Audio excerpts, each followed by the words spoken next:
अस्सलाम वालेकुम नाज़रीन। प्रोग्राम अंदर के बाद मुज़म्मिल सौरवर्दी के साथ मैं हूँ इकरा रियाज़। आप सबको प्रोग्राम में खुशामदीद कहती हूँ। अस्सलाम वालेकुम सर, क्या हाल है आपका? वालेकुम सलाम। बिल्कुल ठीक। आप सुनाएं, कैसी तबीयत है आप? मैं भी ठीक हूँ, अल्लाह पाक का शुक्र है। तो सर शो का स्टार्ट करते हैं। उम्मीद करती हूँ नाज़रीन आप सब ठीक होंगे। सर सबसे पहले तो आपसे जानना चाहूँगी कि ये जो यूएस कांग्रेसमैन ब्रीफिंग हुई है, इसमें ख़ास तौर पर पाकिस्तान को जो डिस्कस किया गया है, तो अब ट्रम्प साहब की अलविदारी तो हो गई है और फिर फ़ौरन ही यूएस कांग्रेसमैन ब्रीफिंग जो है, तो आप इसको कैसे देखते हैं? देखिए, ये एक वन साइडेड ब्रीफिंग थी जिसमें बाय इनविटेशन आप जा सकते थे। और ये जिन लोगों ने को अंदर बुलाया गया वे खास सोच के लोग थे, प्रो पीटीआई। और उन्होंने अपने एजेंडे की बात की और सब ने अपने अपने क्लिप ट्वीट किए हैं। मसलन मोहित पीरजादा का क्लिप है कि पाकिस्तान पर सैंक्शंस लगाई जाएं। वजाहत का क्लिप है, वजाहत खान का, कि पाकिस्तान पर सैंक्शंस लगाई जाएं। और एक लड़की का क्लिप है कि मैं फ़ौज के खिलाफ बात करना चाहती हूँ। मैं पाकिस्तानी फ़ौज के खिलाफ नहीं, फ़ौज के खिलाफ हूँ और पाकिस्तानी अवाम के साथ हूँ। 2 और लोग वहाँ पहुँचे थे लेकिन उनको सार्जेंट एट एम्स के ज़रिए बाहर निकाल दिया गया और सिर्फ़ पीटीआई ने अपने अपने लिए ये ब्रीफिंग अरेंज की। अब ये तो एक वन साइडेड ब्रीफिंग थी। इसमें ऐसा तो नहीं था कि सब पाकिस्तानियों को शिरकत की दावत थी, जो भी आए आकर इस हियरिंग का हिस्सा बन सकता हो। लेकिन बहरहाल ये पाकिस्तान के खिलाफ एक ब्रीफिंग थी जिसमें शहबाज गिल भी मौजूद थे। अब सूरत-ए-हाल ये है कि ऐसी एक कोशिश पिछले दिनों लंदन में भी की गई है, अब अमेरिका में की गई है। ऐसी कोशिश यूएन ऑब्जर्वेटरी ग्रुप में भी की गई है। गो कि इन कोशिशों के अभी कोई नताइज नहीं निकले। इनके नतीजे में पाकिस्तान पर कोई पाबंदियाँ नहीं लग गई हैं। ना मुझे लगता है कि अभी ट्रंप इंतज़ामिया भी कोई पाकिस्तान पर पाबंदी लगाने जा रही है। लेकिन फिर भी हम इस किस्म की काविशों को नज़रअंदाज नहीं कर सकते। लेकिन मैं हुँ। समझता हूँ कि लेकिन मैंने पहले भी कहा है कि तहरीक-ए-इंसाफ की जो ये सियासत है, ये तहरीक-ए-इंसाफ के लिए कोई नेकनामी या कोई सहूलत का बायस नहीं बन रहा। ये जो तहरीक-ए-इंसाफ का अंदाज़े सियासत है, इससे तहरीक-ए-इंसाफ के लिए पाकिस्तान में मुश्किलात बढ़ेंगी। अगर वो ये समझती हैं कि इस तरह वो रियासतें पाकिस्तान को दबाव में ले आएँगे, मुझे नहीं लगता कि वो रियासतें पाकिस्तान को दबाव में ला सकते हैं। आप देखें, इससे पहले भी जो कुछ हुआ है उसके नतीजे में कोई रियासतें पाकिस्तान दबाव में तो नहीं आई। आई है। नहीं है, बेशक। अभी इसके नतीजे में रियासतें पाकिस्तान मुझे नहीं लगता दबाव में आएगी। और मुझे लगता है कि ओवर एक्सपेक्टेशन है ट्रंप इंतज़ामिया से पीटीआई की, कांग्रेस से पीटीआई की, कि उनका ख़्याल है कि शायद वो इस कांग्रेस से और ट्रंप इंतज़ामिया के सर पे के कंधों पर बैठकर पाकिस्तान को फ़तह कर लेंगे। तो मुझे ऐसा नहीं लगता है कि वो ट्रंप इंतज़ामिया के कंधों पर बैठकर पाकिस्तान को फ़तह कर सकेंगे। ये मुश्किल होगा उनके लिए और ऐसा नहीं हुआ पाकिस्तान में पहले। आपको इसके लिए पाकिस्तान के अंदर से रास्ता बनाना पड़ेगा, पाकिस्तान के बाहर से इसके लिए रास्ता नहीं बनता। बल्कि आप बाहर से रास्ता बनाने की जितनी कोशिश करेंगे, पाकिस्तान के अंदर से उतने रास्ते बंद होते जाएँगे।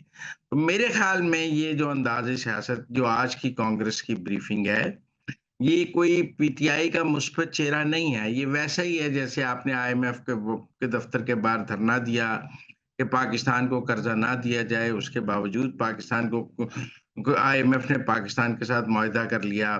ये ऐसा ही है जैसे आपने सिविल नाफरमानी की तहरीक में पाकिस्तानियों को रेमिटेंसेस भेजने से मना किया, तो रेमिटेंसेस रुकी नहीं।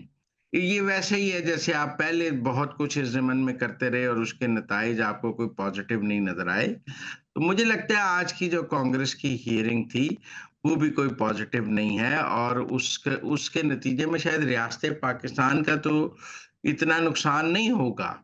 लेकिन ये ब्रीफिंग करने वाले और ये जो पीटीआई है, जो इस ब्रीफिंग को ओन कर रही है, उसके लिए ये कोई अच्छा शगुन नहीं है और मैं समझता हूँ उनके लिए इससे पाकिस्तान में मसाइल और फासले बढ़ेंगे, इससे कोई हार्मनी पैदा नहीं होगी। मैं ये नहीं समझता कि आज की इस ब्रीफिंग के बाद कोई जीएसक्यू में डर गया होगा, आसिम मुनीर साहब खौफ का शिकार हो गए होंगे और वो कोई सरेंडर कर देंगे मोईद पीरज़ादा और वजाहत खान और शहबाज गिल के आगे, या वो अडियाले पहुंच जाएंगे कि हाँ हाँ आपकी पीटीआई ओवरसीज ने ये ब्रीफिंग कर दी है, बड़ा मसला पड़ गया है, आप हमें माफ कर दें। मुझे ऐसा होता कुछ नज़र नहीं आ रहा। लिहाज़ा मेरे ख़्याल में it was not a good move और इसके कोई पॉजिटिव नताइज नहीं निकलेंगे। सर, अब ये जो ब्रीफिंग हुई है, तो क्या जो ट्वीट्स का सिलसिला थम गया था, वो एक बार दोबारा से शुरू हो जाएगा? देखिए, अभी तक रिचर्ड गरनेल ने तो ट्वीट नहीं किया है। अभी हुँ, तक अमेरिकन इंतज़ामिया में से जो ट्रम्प इंतज़ामिया है ना, उसमें से जी, जी। किसी ने ट्वीट नहीं किया है, आप समझें। एक है कांग्रेस, कांग्रेस ने तो पहले करारदाद भी कर दी थी, तो उसके नतीजे में कुछ नहीं हुआ। अब आपको अमेरिका का निज़ाम हुकूमत समझना पड़ेगा। कांग्रेस अलग चीज़ है, हुकूमत अलग चीज़ है। आप किसी कांग्रेसमैन से ट्वीट कराते हैं, किसी कमेटी स्टैंडिंग कमेटी के चेयरमैन से ट्वीट कराते हैं, वो और चीज़ है। लेकिन अगर हुँ, आप किसी हुकूमती नुमाइंदे से ट्वीट कराते हैं, जो हुकूमत का हिस्सा है, वो और चीज़ है। अभी तक ट्रम्प इंतज़ामिया में से किसी ने ट्वीट नहीं किया, जब से ट्रम्प ने इक़्तिदार सँभाला है।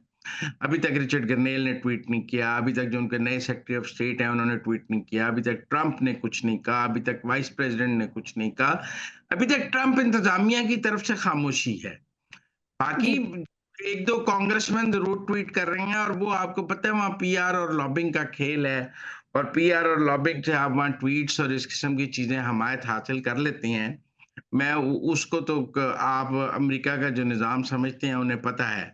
लेकिन ज़्यादा इम्पोर्टेंट बात ये है कि जो अमेरिकन गवर्नमेंट है, जो न हुकूमती नुमाइंदे हैं, जिनके पास हुकूमती ओहदे हैं, उनमें से कोई ट्वीट कर रहा है, तो तो जब वो से कंसीडर होगा।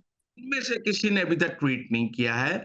ज़्यादा इम्पोर्टेंट बात ये है कि जिस तरह बाइडेन इंतज़ामिया जो है, वो उस जब कांग्रेस से करारदाद हो भी गई थी, तो बाइडेन इंतज़ामिया ने उस करारदाद को ऑन नहीं किया था। इसी तरह कांग्रेसमैन के ट्वीट्स को ज़रूरी नहीं है कि ट्रम्प इंतज़ामिया ऑन करेगी। अभी तक ट्रम्प की हुकूमत ने इमरान खान के हवाले से कोई बात नहीं की और ना ही उनके किसी हुकूमती नुमाइंदे ने कोई बात की है। वहाँ अभी मुकम्मल पाकिस्तान के हवाले से खामोशी है।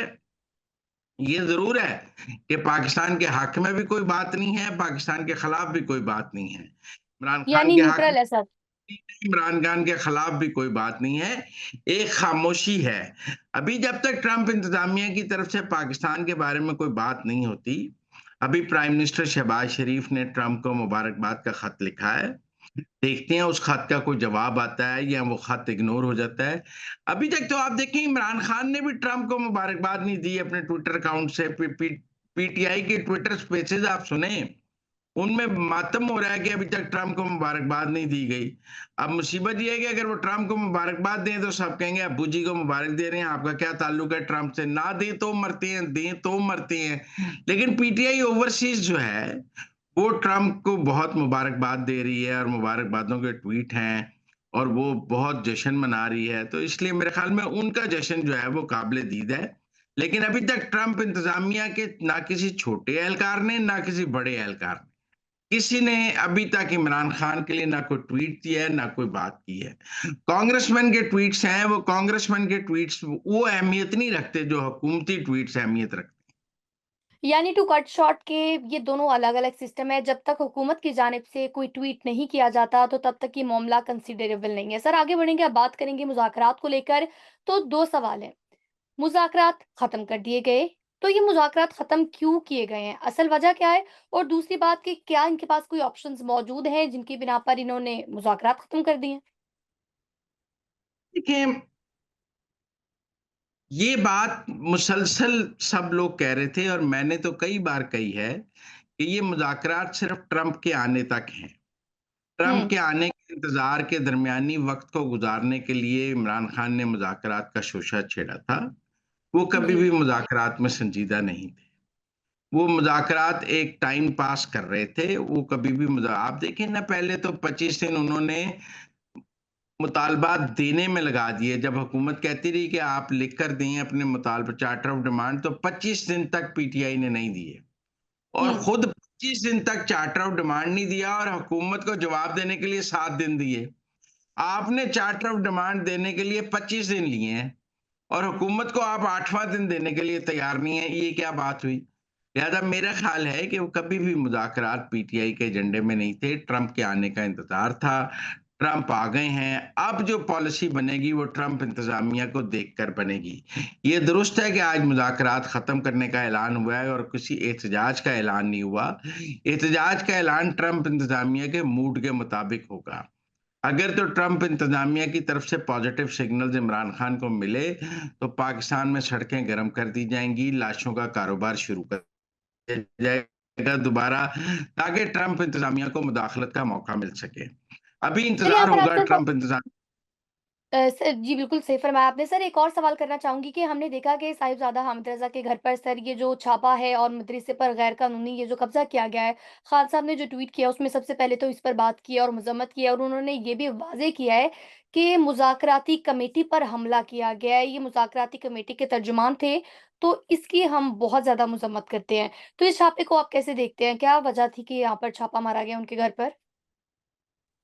देखिए, ये तो मुझे छापे की डिटेल्स तो अभी नहीं पता, लेकिन एक तरफ तो पीटीआई का स्टांस था कि अगर इमरान खान को 14 साल कैद भी सुना दी गई है, तो हम मुज़ाकरात ख़त्म नहीं करेंगे। जी। आप बुशरा बीबी को दोबारा कैद भी कर लेंगे, तो हम मुज़ाकरात ख़त्म नहीं करेंगे। और दूसरी तरफ आप ये कहते हैं कि जी हामिद रज़ा के घर पे छापा मार दिया, तो लिहाज़ा हम मुज़ाकरात ख़त्म कर देंगे। तो ये बात समझ नहीं आती है। समझ यही आता है कि अब मुज़ाकरात का वक़्त क्योंकि ट्रंप आ गया है, लिहाज़ा अब आपको मुज़ाकरात सूट नहीं करते हैं। आपने ट्रंप इंतज़ामिया को ये दिखाना है कि हमारी और हुकूमत की सख्त लड़ाई है। हम इस हुकूमत को नहीं मानते हैं और हम इस हुकूमत के साथ लड़ाई कर रहे हैं। तो लिहाज़ा वो दिखाने के लिए मुज़ाकरात ख़त्म करने ज़रूरी थे और वो मुज़ाकरात जल्दी में ख़त्म कर दिए गए हैं क्योंकि ट्रंप आ गया है। पीटीआई ओवरसीज़ का पैगाम आया होगा कि मुज़ाकरात ख़त्म कर दें, अब लड़ाई का माहौल बनाएँ। तो लड़ाई का माहौल बनाने की तरफ बात चल पड़ी है। मैं नहीं समझता कि हामिद रज़ा के घर छापे की वजह से मुज़ाकरात ख़त्म किए हैं। मुज़ाकरात तो इमरान खान के 14 साल कैद पर भी ख़त्म नहीं हुए। मुज़ाकरात तो मेरा एग्ज़ैक्टली। मतलब कि 26 नवंबर की गोली चलने के बाद मुज़ाकरात शुरू कर दिए, तो हामिद जी। रज़ा के छापे पे ख़त्म कर दिए। ये कौन मानेगा ये बात? मेरा मतलब है ये तो कोई बात ना हुई कि आप कहें कि जी हमने गोली पे शुरू कर दी और छापे पे खत्म कर दी, ये कौन बात मानेगा? तो इसलिए मेरे ख्याल में ये कोई बात समझ नहीं आती है। बाकी जहाँ तक खान साहब के ट्वीट की बात है, उन्होंने कहा कि मलक रियाज से वो दरख्वास्त करते हैं कि उन्होंने 30 साल में जिसको जितने पैसे दिए हैं वो बता दें। ज़रूर बता दें, इमरान खान से शुरू करें। पहले तो इमरान बताएं कि इमरान खान को कितने पैसे दिए हैं, बुशरा बीबी को कितने दिए हैं, हीरे की अंगूठियां क्या दी हैं। पहले तो इमरान खान का के बारे में बताएंगे ना। माजी में चले जाएंगे, हम पीछे भी चले जाएंगे, जो कहेंगे वहां तक चले जाएंगे। पता लगना चाहिए कि इमरान खान और जनरल फैज ने मिलकर मलक रियाज को कितना लूटा है, क्योंकि अब तो ये बात भी आ रही है ना कि मलक रियाज को लूटने के लिए इमरान खान और जनरल फैज का एक कार्टेल था। फैज साहब मलक रियाज से पैसे लेकर इमरान खान को देते थे, इमरान खान की पॉलिटिकल फंडिंग भी करते थे, जलसे भी फंड होते थे और ये सब कुछ जनरल फैज अरेंज करते थे। तो ये भी पता लगना चाहिए कि जनरल फैज को सर इमरान खान के सॉरी टू इंटरप्ट जिस तरह भी आपने फरमाया है कि इनका कातिल था, तो लेकिन जो खान साहब ने ट्वीट की है, उससे तो ये कहीं पर भी शो नहीं हो रहा कि खान साहब ने पैसे लिए हुए हैं, क्योंकि अगर उन्होंने पैसे लिए होते तो वो ये क्यों कहते कि उनको तो फिर कहीं न कहीं डर होना था ना कि उनका और जनरल फैज़ का तो कातिल था, तो फिर मेरा नाम भी आ जाएगा, ज़ाहिर-सी बात है। तो फिर उन्हें तो इस चीज़ का कोई डर नहीं है। उनका तो नाम आ गया है, उन्होंने ज़मीनें ली हैं, बनीगाला में ली है, लाहौर वाला घर बनाया, उनका नाम तो आ गया है। वो तो उनके कहते हैं नाम झूठ है। जब जब मलक रियाज ये कहते हैं कि मैं गवाही नहीं दूँगा, तो वो यही कहते हैं ना कि मैं इमरान खान के खिलाफ गवाही नहीं दूँगा। वो ये थोड़ी कहते हैं कि मैं आसिम मुनीर के खिलाफ गवाही नहीं दूँगा या नवाज़ शरीफ के खिलाफ गवाही नहीं दूँगा या ज़रदारी के खिलाफ गवाही नहीं दूँगा। भई आज तो गवाही देने का इश्यू इमरान खान के खिलाफ है ना। यहाँ तो जी। मलक रियाज साहब कुरान उठाकर ये ट्वीट कर दें कि मैंने आज तक इमरान खान को कोई फ़ायदा नहीं दिया है, कोई पैसे नहीं दिए हैं, कोई हीरे की अंगूठियाँ नहीं दी हैं, मेरी जो अपनी बेटी के साथ गुफ्तगू थी वो झूठ थी। यहाँ तो ये कह दें ना कि मुझसे इमरान खान ने कभी कोई पैसे नहीं लिए हैं। जब इमरान खान ने लिए हैं और इमरान खान का लेना ही इस वक़्त सबसे बड़ा सवाल है कि बतौर वज़ीर-ए-आज़म इमरान खान ने मलक रियाज को लूटा है और मलक रियाज से पैसे लिए हैं। और देखिए मैं आपको एक बात बताऊँ, जी। इमरान खान इस मुल्क में मिस्टर क्लीन के इमेज के साथ आए, कि उनका दामन बिल्कुल साफ है और वो करप्शन के सादिक और खिलाफ अमीन। और वो करप्शन के खिलाफ हैं। और वो मलक रियाज को कहते थे कि ये ठेकेदार है और ये सबको पैसे देता है। जब मिस्टर क्लीन ही मुल्क के सबसे बड़े रिश्वत के मंबे से पैसे लेने लग गया, जब रिश्वत का बादशाह और मिस्टर क्लीन एक ही सफ में खड़े हो गए, तो फिर वो भी रिश्वत के साथ रंगा गया, इमरान खान भी। आज आप देखें ना, हुँ। कितने अफसोस की बात है कि मलक रियाज और इमरान खान का नाम इकट्ठा आ रहा है। क्या मलक इमरान खान की इमेज के लिए ये बेहतर है कि उसका और मलक रियाज का नाम इकट्ठा है? क्या बात तो आज है। के लोगों के लिए भी ये कितना अफ़सोस का मुकाम है कि पीटीआई के लोग जब दूसरे लोगों को करप्ट कहते थे, जब दूसरों के खिलाफ करप्शन के इल्ज़ाम लगाते थे, वो उतने बेबस और लाचार हैं कि अपने लीडर की करप्शन का दिफ़ा कर रहे हैं।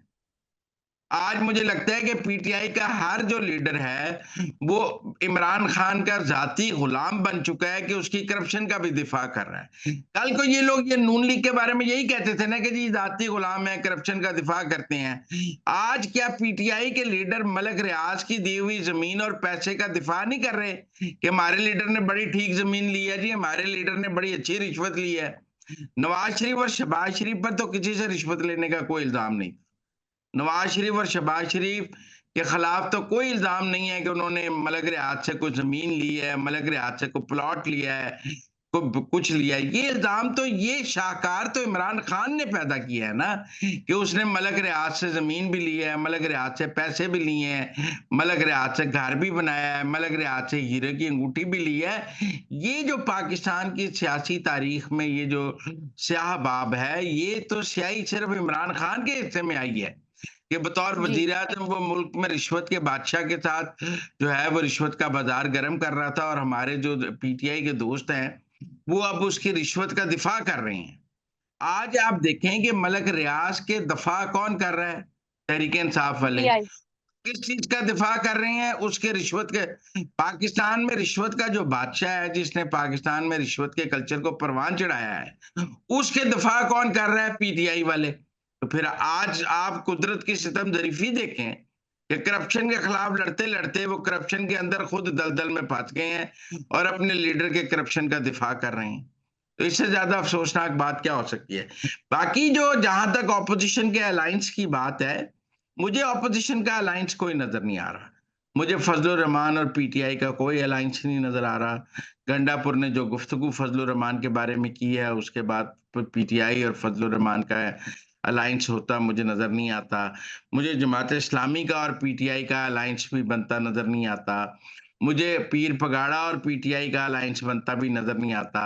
ये रह दे के शायद खान अब्बासी रह जाता है, और तो कोई पार्टियाँ, महमूद खान नचकजई, दोनों टांगा पार्टियाँ हैं। अगर कोई टांगा पार्टियां पीटीआई के साथ मिलना चाहती हैं, कोई एक्चुअल ऑपोजिशन की पार्टी तो पीटीआई के साथ मुझे खड़ी होती नजर नहीं आ रही। हाँ, टांगा पार्टियां जरूर तैयार हैं, जैसे टांगा पार्टी महमूद खान अचकजई हैं, उनका कोई अवामी बैक नहीं है, दूसरा बंदा नहीं है उनके साथ। वो बलूचिस्तान दूर दराज इलाके से इस्लामाबाद आते हैं, यहाँ इनको कोई जानता नहीं है। इसी तरह शाहिद खान अब्बासी साहब की पार्टी भी अभी टांगा पार्टी है।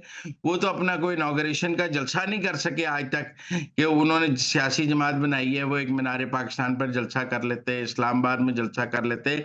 वो तो जी। एक इफ्तिताई जलसा भी नहीं कर सकी शायद खाकान अब्बासी साहब की पार्टी। तो अगर टांगा पार्टियों के साथ कोई इत्तेहाद बनाना है तो वो ज़रूर है, बाकी मुझे ऑपोज़िशन का कोई इत्तेहाद नज़र नहीं आता।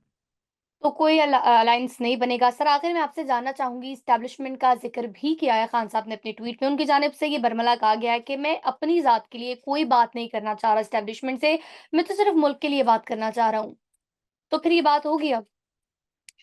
नहीं, मेरा नहीं ख्याल पाकिस्तान की एस्टेब्लिशमेंट और इमरान खान के दरमियान कोई मुज़ाकरात हो सकते।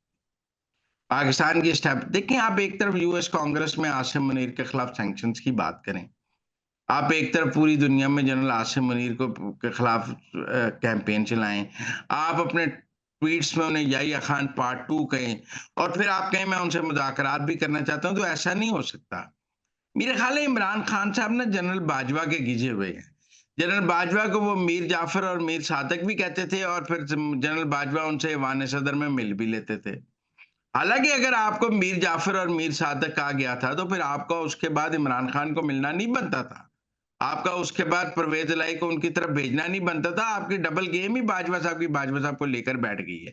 तो मेरा नहीं ख़्याल जनरल आसिम मुनीर को डबल गेम करते हैं, या वो कोई जनरल बाजवा है। अब उनका ख़्याल है, वो जनरल आसिम मुनीर को जनरल बाजवा समझ रहे हैं कि गालियाँ भी निकालूँगा तो वो मुझे मिल लेंगे। जनरल आसिम मुनीर ऐसी शख्सियत नहीं है कि आप उनको मेरा मतलब है याह्या खान पार्ट 2 कहेंगे, दुनिया में उनके खिलाफ कैंपेन चलाएँगे, फिर उसके बाद आपके उनसे मुज़ाकरात हो जाएँगे, मुझे कोई इम्कान नज़र नहीं आता। नाज़रीन, ये थी आज के अंदर की बातें। आपसे मुलाकात होगी अगले प्रोग्राम में। तब तक के लिए आप हमें दीजिए इजाज़त। अल्लाह निगहबान।